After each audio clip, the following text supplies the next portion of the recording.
continuation with the series on economic sociology, in today's discussion, we're going to discuss about Marcel Mauss' book, The Gift. Here, we're trying to understand distribution as a process of as an economic process, and try to understand, was distribution different in a pre-industrial, pre-modern, archaic society than it is today? Marcel Mauss does a comparative study of different societies like Polynesia, somehow Melanesia, and comes to an understanding that gift and return gifts were a system of establishing social structure. So here he is trying to refer to the social system or system of exchange of receiving and returning gift as a system of total services. So what means by the total social phenomena is that it includes not only the economy, but also the religion, morality, law. So when we are understanding gift as it is kind of taken as from a layman understanding as something which is given voluntary, as something which is spontaneous. But Marcel Mauss shows from his ethnographic study that gifts are not necessarily spontaneous, and it is not kind of generous or out of kindness. It is a part of the social structure, and it is it's not that we kind of randomly give to anybody. It is given to certain individuals who are related to each other, and there is a responsibility or there is an obligation to return the gift as well. So what he means by a system of total services is that each gift is a part of a system of reciprocity in which the owner of giver and the recipient are engaged. So there is a reciprocal relationship. It also kind of hints towards the pre-modern society as an egalitarian society. They were kind of but when we look into the system in which gifts were being created, and if it becomes a part of honor and prestige, then it as well creates a hierarchy and inequality. So Marcel Mauss referred to the exchange of gift in various tribes of Polynesia. The essential elements are those of honor, prestige, and mana conferred by wealth. So how much of gift or how expensive gift you give to anybody is also a reflection of your wealth. It is honor of also, so even when we are kind of in today's life, it is think about giving a gift to somebody. What is the idea that we kind of determine what worth are we going to give? It is the status of the receiver, and it also reflects the status of the sender.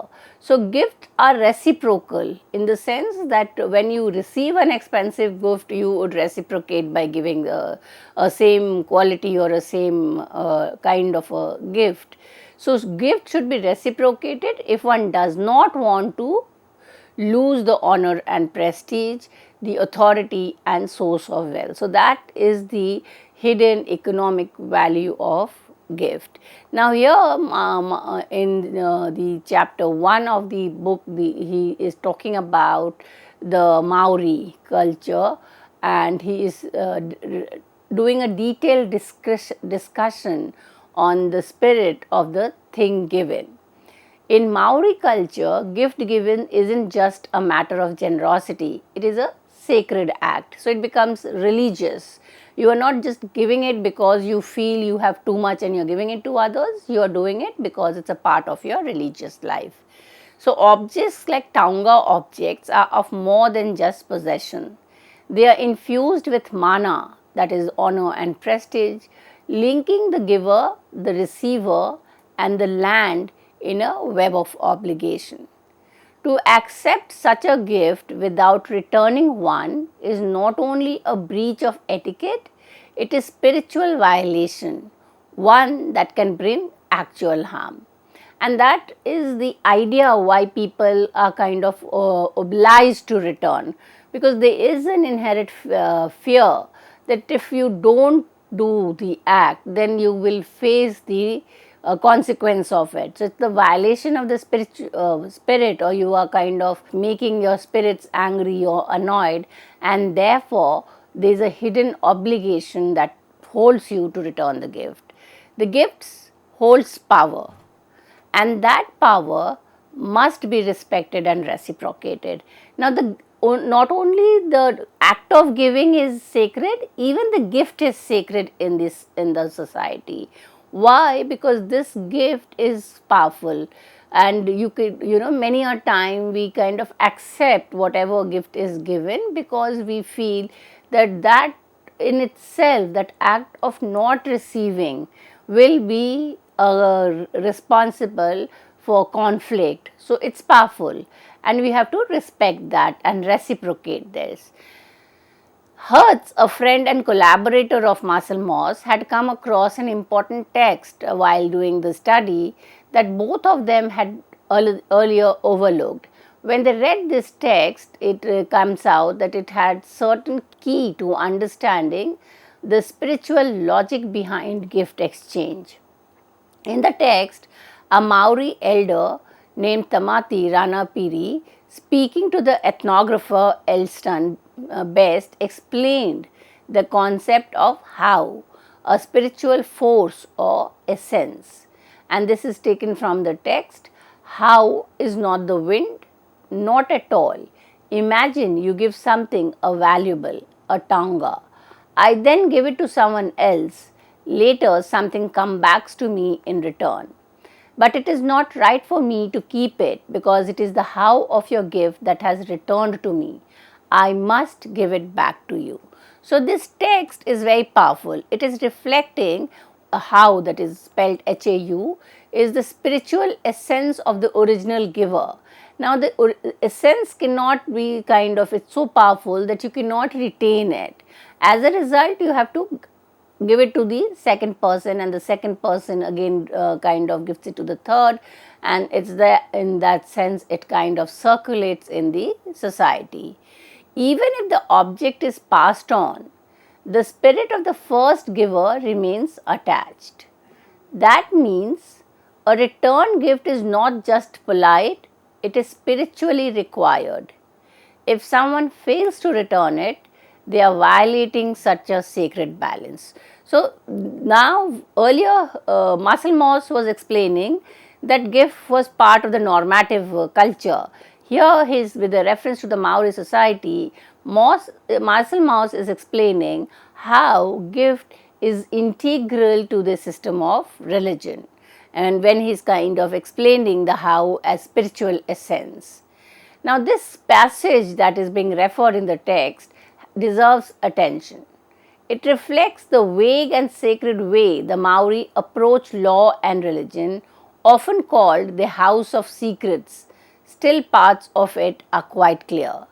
Every tonga, a treasured item or gift, has a how, that is a spiritual force, that connects it to its original owner. In a sense, the how of the gift ensures the cycle of giving continues even across multiple people. It's not just social custom, it's a spiritual duty. Now, when we talk about social change and transformation, we see the change is not taking place only in the economy, there are changes in religion and culture. Now, religion is kind of a part of your everyday life. Here in the archaic society, the religion was about the belief in the spirit and the supernatural, and therefore the connects to the idea of how they were scared of the idea that this is a spiritual being could cause harm, and that takes us to the idea why it was mandatory to return the gift. A gift wasn't just a physical object, and that is the symbolic understanding of a gift. It's just not a material object. After it's been given away, it retains a kind of spiritual link to the original giver. Now, the responsibility to respond back, this spirit or the how in the Maori society is not passive. It still represent and hold parts of the person who gave it. That means the giver still has a kind of a claim of influence over the recipient. Just like a stolen item would still be spiritually connected to its rightful owner, a gifted tonga maintains a bond with its source. Because of this, recipients are morally and spiritually compelled to respond, to give something back. not necessarily the same item, but something of equal or greater value, whether that material, goods help, feast or labor. So, that is a way in which Marcel Mauss is explaining the idea where people are obliged to return. And another thing which is very common even in the modern society is that when we are giving return gifts, return gifts are now central to all birthday parties and other kind of forms of social gathering. Now, this return gift has to be of a value higher than the one which is received or of a equal value. Now, when we look into the deeper meaning of these process, return, recipient, so we try to understand that the recipient reverses the power dynamic. They now hold a kind of authority over the original giver who has become the new recipient. This process explains why wealth, tribute, and gift are constantly exchanged in places like Samoa and New Zealand. Now, because it is being circulating, it is also that you are not the sole owner of that spiritual power. It is with you. Once you are the receiver, the other moment you will become the giver. So, your status does not remain permanent or constantly high, and therefore gifts are not just trade. It is spiritual and social law, and it goes even deeper. A Tonga carries the how of its land, its forest and its people. Now, when we are talking about gift as a part of economic process, Marcel Mauss links it to the entire economy of the society, that this spiritual essence is not just attached to the gift, it is kind of a symbolic meaning, that it is the how of the land, of the forest and of the people. So, it is basically the essence of the society. Now, that how chases down anyone who holds on to the item too long. It does not stop with the first or the second recipient, it keeps pursuing until the object or something equivalent returns home to its original source.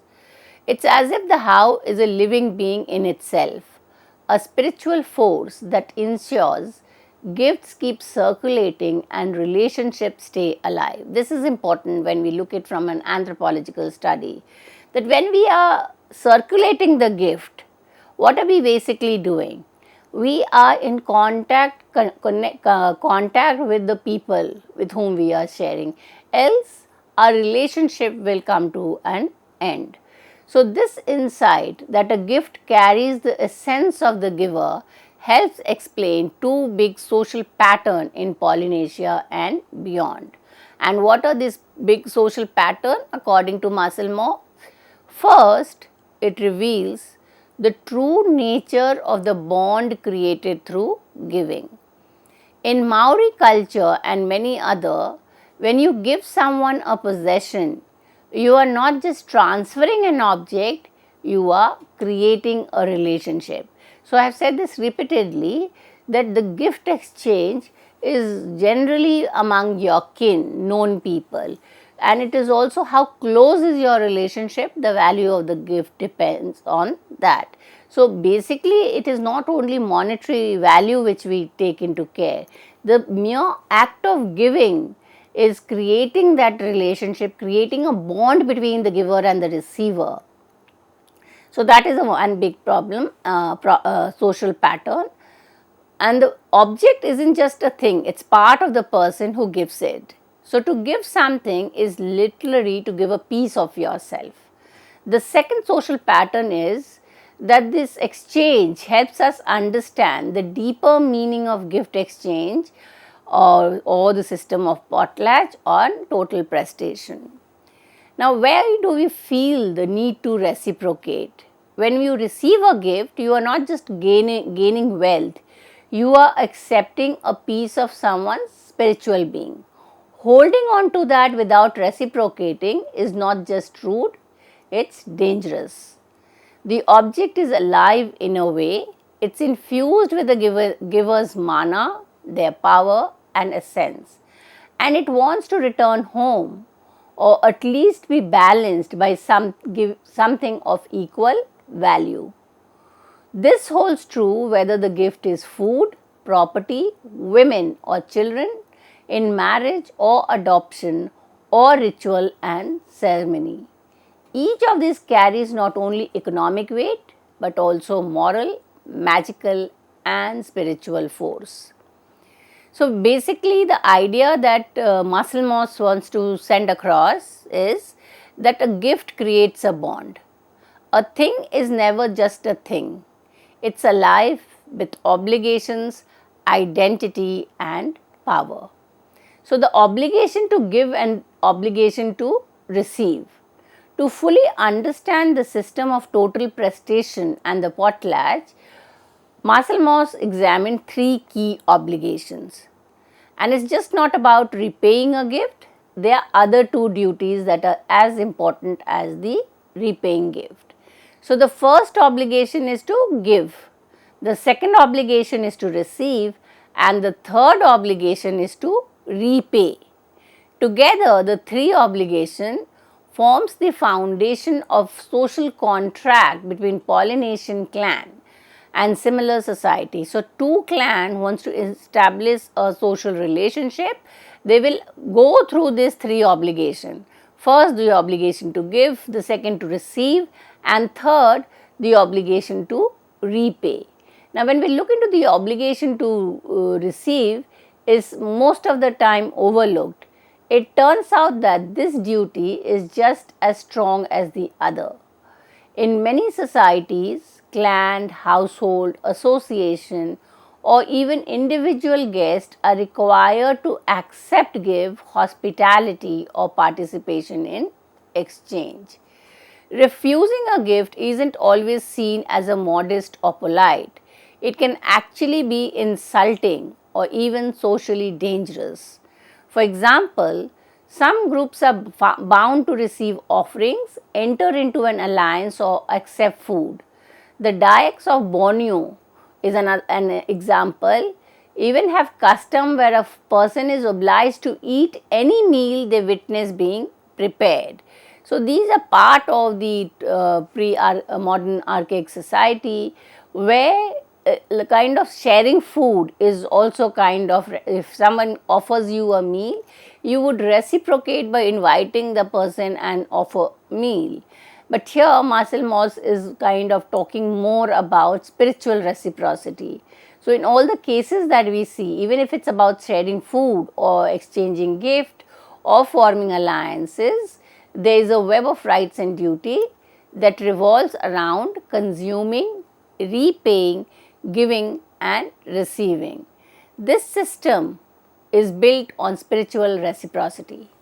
What's exchanged isn't just an object or a meal, it's something that holds a piece of the person who gave it. Things behave like people because they carry the spirit or identity of their owner. So, when we look into the whole idea of receiving and giving gift, we see that it kind of constitutes a full social and psychological structure. Social because we are kind of exchanging within the kin network, and psychological because it is connected to the idea of believing that if the certain gifts are not returned, it will cause harm to yourself or it will kind of reduce your power and being. And people and groups sometimes behave like things in a way they are represented, exchanged or obligated in rituals and contract. This isn't just economy, it's a full social and psychological structure. Food, women, children and material possession are all bound up in the same system. They are not just item, they are active participant in a larger network of relationship, status and spiritual balance. Now, we have talked about gift to men, that is individuals sharing gift. Now, Marcel Mauss, when he is talking about spiritual reciprocity, he is also the theme that, another theme that plays in part of the economy and morality of the gift is that gifts are made to men in the sight of gods or nature.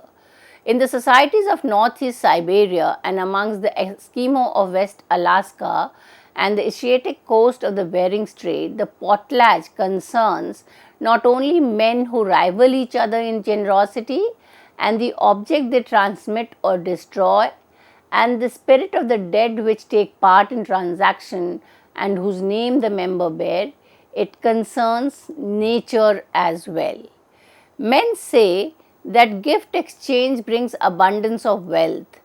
Nelson and Potter have given us good description of the ceremonies and the effect they have on the dead, on the game, the fish and shellfish of the Eskimo. So here the exchange is not only among men but is also kind of involving nature, and that is why he is calling it as a complete social phenomena, total social phenomena. They are expressively called in the language of British Draper asking festival or inviting in festival. Ordinarily, they are not confined within the limits of winter settlements. So, we have talked about the different dimension of the gift exchange. When we look into the key points of Marcel Mauss' study, we see that gift exchange is ritualized because it's kind of a part of your religious belief, prolonged and collective.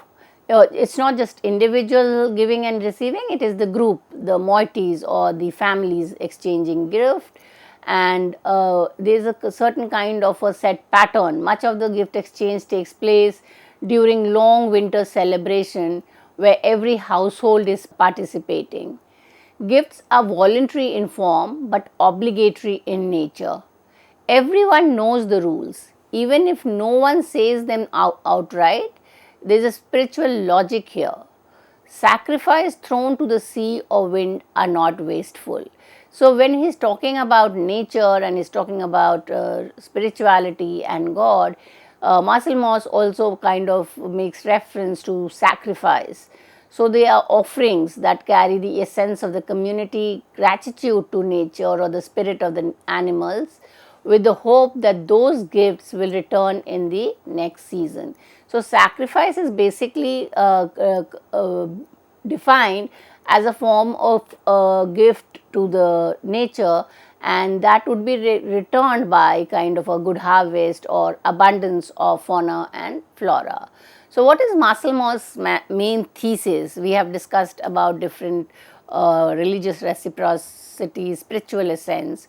The main essence of Marcel Mauss' thesis is that gift economy aren't primitive leftover. They are deeply human system of reciprocity, obligation and spiritual balance. They may wear different cultural clothing, but the internal logic is often the same. This is such a powerful reflection on the roots of exchange and sacrifice, linking the social with the spiritual in a really elegant way. So, you see that there is a kind of again the total is in terms of the relationship that man have with the God and nature. So, the relationship that individual have with the nature is also kind of emphasized.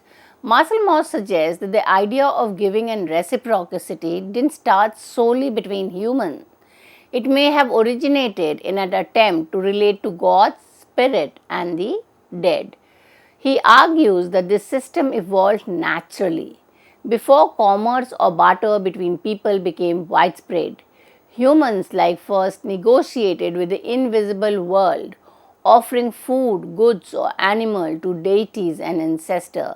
So, initial exchange was with the invisible. You could not see the god or the deity and the spirit, but you did acts in order to kind of offer food to them, and that kind of was based on the belief that if your ancestors are kind of happy and satisfied, they would bless you, and if they are not, then there will be lot of illness and there will be loss in wealth as well. What is fascinating is the idea that God's own world's wealth, nature, fertility, life, death. So, to obtain or maintain those gifts, human had to offer something in return. So, the belief is that God has already given them the gift of nature. You have fertility, you have life, and how do you kind of reciprocate this? You do this by returning it to the and that is also explain how sacrifices were considered as a form of exchange to the unseen invisible force. This means the act of giving essential and refusal to do so dangerous spiritually and socially. So, from this perspective, modern religious offering, harvest festival, even tith or charity donation echoes the old logic. Giving as a spiritual necessity, not just a moral or economic choice. Now, even in the modern society, we see that this spiritual necessity has become a part, even though there is so much of science and technology, the spiritual necessity, the belief that there is something which is more pure and sacred. And this we seen very recently when a large population kind of took this spiritual belief that it was kind of sacred to have a dip in the holy waters of Ganga during the Prayagraj.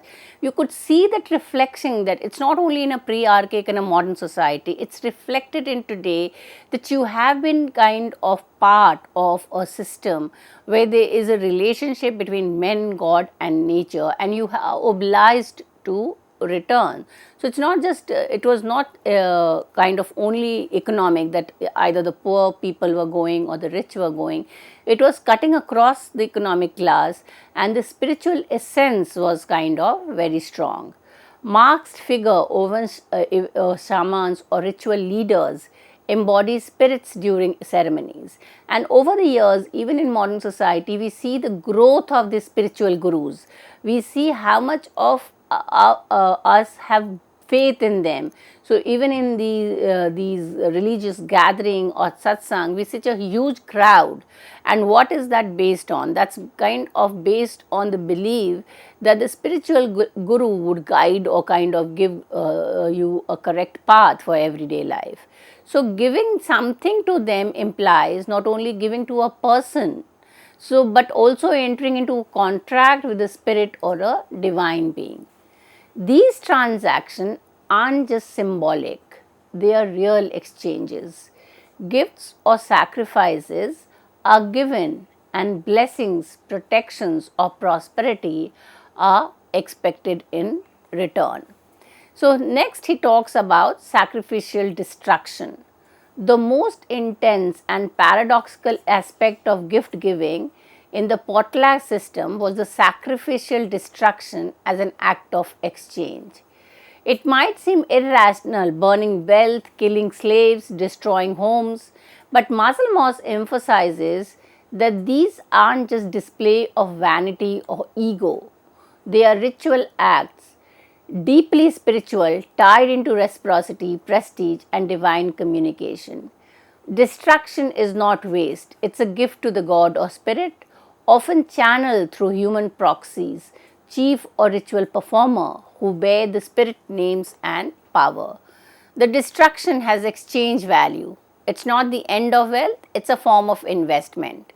A sacrifice that is expected to be repaid by the gods through blessings or by the social world through honor and higher rank. It is both religious and political. The more you destroy, the more spiritual and social capital you gain. These acts also assert control over abundance. This logic is mirrored in the agnostic or character of potlatch, outgiving or outdestroying rival props superiority, both material. So, sacrificial destruction is a triple gesture, a gift to God or spirit, a display of wealth and strength, a claim to higher social and spiritual status. It's wild how intervened this world, economic, social, spiritual, are all. So, now we see that it's kind of also in terms of giving alms to people. So, phenomena of alms has replaced destruction of sacrifice. The gift to the children and the poor, for example, are pleasing the dead. So, the ancient morality of gift is that generosity is an obligation of the rich. This may they get rid of the superabundance of happiness and wealth, and it is the wish of the gods, and that is to be given to the poor. So, when we look into the entire reading, he gives us a holistic understanding of the system of distribution through understanding gift exchange and return of gifts. With this, I come to an end of this lecture. Thank you.